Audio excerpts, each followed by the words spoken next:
Hello, 2023 ഫെബ്രുവരി മാസത്തിൽ ഏറ്റവും ഇമ്പോർട്ടൻറ്റും തിരഞ്ഞെടുക്കപ്പെട്ടതുമായിട്ടുള്ള questions, current affair questions ആണ് ഇന്നത്തെ വീഡിയോയിൽ ഉൾപ്പെടുത്തിയിരിക്കുന്നത്. അപ്പോൾ വീഡിയോയിലേക്ക് പോകാം. ലോകത്താദ്യമായി ഡ്രൈവറില്ലാ ബസ് സർവീസ് ആരംഭിക്കാൻ തയ്യാറെടുക്കുന്ന രാജ്യം സ്കോട്ട്ലൻഡ് ആണ്. ഏത് രാജ്യമാണ്? സ്കോട്ട്ലൻഡ്. ഡ്രൈവറില്ലാ ബസ് സർവീസ്, ലോകത്താദ്യമായി ഡ്രൈവറില്ലാ ബസ് സർവീസ് സ്കോട്ട്ലൻഡ് ആണ്. ചൈനയുടെ ചാര ബലൂൺ തങ്ങളുടെ വ്യോമമേഖലയിൽ പ്രവേശിച്ചതോടെ ഏത് രാജ്യമാണ് അത് വെടിവെച്ചിട്ടത്? USA ആണ്. ചൈനയുടെ ചാര ബലൂൺ ഏത് രാജ്യമാണ്? USA. ശമ്പളത്തോടു കൂടിയ ആർത്തവ അവധിക്ക് അംഗീകാരം നൽകിയ ആദ്യ യൂറോപ്യൻ രാജ്യം സ്പെയിൻ ആണ്.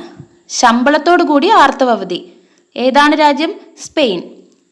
US-മായുള്ള ന്യൂ സ്റ്റാർട്ട് അണ്വായുധ നിയന്ത്രണ കരാറിൽ നിന്ന് പിന്മാറുന്നതായി പ്രഖ്യാപിച്ച രാജ്യം റഷ്യയാണ്. ആരുമായുള്ളത്? US-മായുള്ളത്. US-ഉം റഷ്യയുമായുള്ള ന്യൂ സ്റ്റാർട്ട് അണ്വായുധ നിയന്ത്രണ കരാറിൽ നിന്ന് പിന്മാറുന്നതായി പ്രഖ്യാപിച്ച രാജ്യം ഏതാണ്? റഷ്യയാണ്. ന്യൂ സ്റ്റാർട്ട് അണ്വായുധ നിയന്ത്രണ കരാർ. 2023 ഫെബ്രുവരിയിൽ ഇന്ത്യയിലേക്ക് ചീറ്റകളെ എത്തിച്ച രാജ്യം ദക്ഷിണാഫ്രിക്കയാണ്. കുനോ ദേശീയോദ്യാനത്തിലേക്കാണ് എത്തിച്ചത്. എവിടെ നിന്നാണ്? ദക്ഷിണാഫ്രിക്കയിൽ നിന്നാണ്. 2023 ഫെബ്രുവരിയിൽ ഒരു ചീറ്റയ്ക്ക് 2.5 ലക്ഷം രൂപയായിരുന്നു വില. അപ്പോൾ എവിടെ നിന്നാണ്? ദക്ഷിണാഫ്രിക്കയിൽ നിന്നാണ്. എവിടേക്ക്? കുനോ ദേശീയോദ്യാനത്തിലേക്ക്. മാൻഹോളുകൾ വൃത്തിയാക്കാൻ റോബോട്ടിക് സ്കാവഞ്ചേഴ്സിനെ നിയോഗിച്ച ആദ്യ സംസ്ഥാനം കേരളമാണ്. മാൻഹോളുകൾ വൃത്തിയാക്കാൻ റോബോട്ടിക് സ്കാവഞ്ചേഴ്സ് ആദ്യ സംസ്ഥാനം കേരളമാണ്. ഖേലോ ഇന്ത്യ യൂത്ത് ഗെയിംസ് 5ാം എഡിഷന്റെ ജേതാക്കൾ മഹാരാഷ്ട്രയാണ്. ഖേലോ ഇന്ത്യ യൂത്ത് ഗെയിംസ് 5ാം എഡിഷൻ ഖേലോ ഇന്ത്യ യൂത്ത് ഗെയിംസ് മഹാരാഷ്ട്രയാണ് ജേതാക്കൾ. ഏഷ്യയിലെ ആദ്യത്തെ ഫ്ലോട്ടിംഗ് ഫെസ്റ്റിവലായ ഗാന്ധി സാഗർ ഫ്ലോട്ടിംഗ് ഫെസ്റ്റിവൽ ഏതാണ്?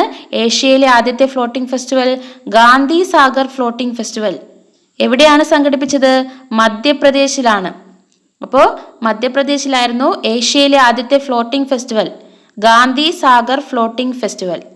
2023 അംബാരി ഉത്സവ് എന്ന പേരിൽ സ്ലീപ്പർ ബസ് ആരംഭിച്ച സംസ്ഥാനമാണ് കർണാടകം. അംബാരി ഉത്സവ് എന്ന പേരിൽ സ്ലീപ്പർ ബസ് ഏതാണ് സംസ്ഥാനം? കർണാടകമാണ്. 2023 വൺ ഫാമിലി വൺ പോർട്ടൽ പദ്ധതി ആരംഭിച്ച സംസ്ഥാനം ഏതാണ്? Uttar Pradesh. One family one portal ഏതാണ് സംസ്ഥാനം? ഉത്തർപ്രദേശ്.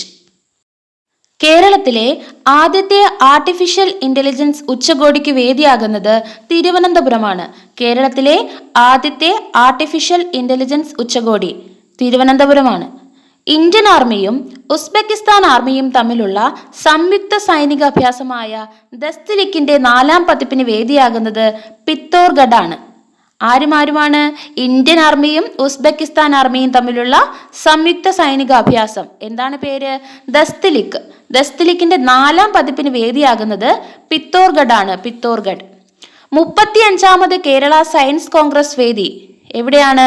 കുട്ടിക്കാനം, ഇടുക്കി ജില്ലയിലെ കുട്ടിക്കാനത്ത് വച്ചിട്ടാണ് 35ാമത് കേരള സയൻസ് കോൺഗ്രസ് വേദി. 2023 ആഗോള ഉത്തരവാദിത്വ ടൂറിസം ഉച്ചകോടി വേദി കുമരകമാണ്.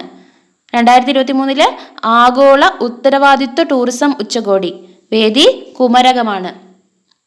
2023 ഫെബ്രുവരിയിൽ അന്തരിച്ച മുൻ പാകിസ്ഥാൻ പ്രസിഡന്റ് പർവേസ് മുഷറഫ് ആരാണ്? പർവേസ് മുഷറഫ്.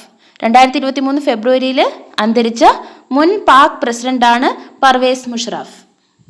2023 ഫെബ്രുവരിയിൽ അന്തരിച്ച സ്പാനിഷ് ചലച്ചിത്ര സംവിധായകൻ കാർലോസ് സൗര. 2023 ഫെബ്രുവരിയിലാണ് ഇദ്ദേഹം അന്തരിക്കുന്നത്.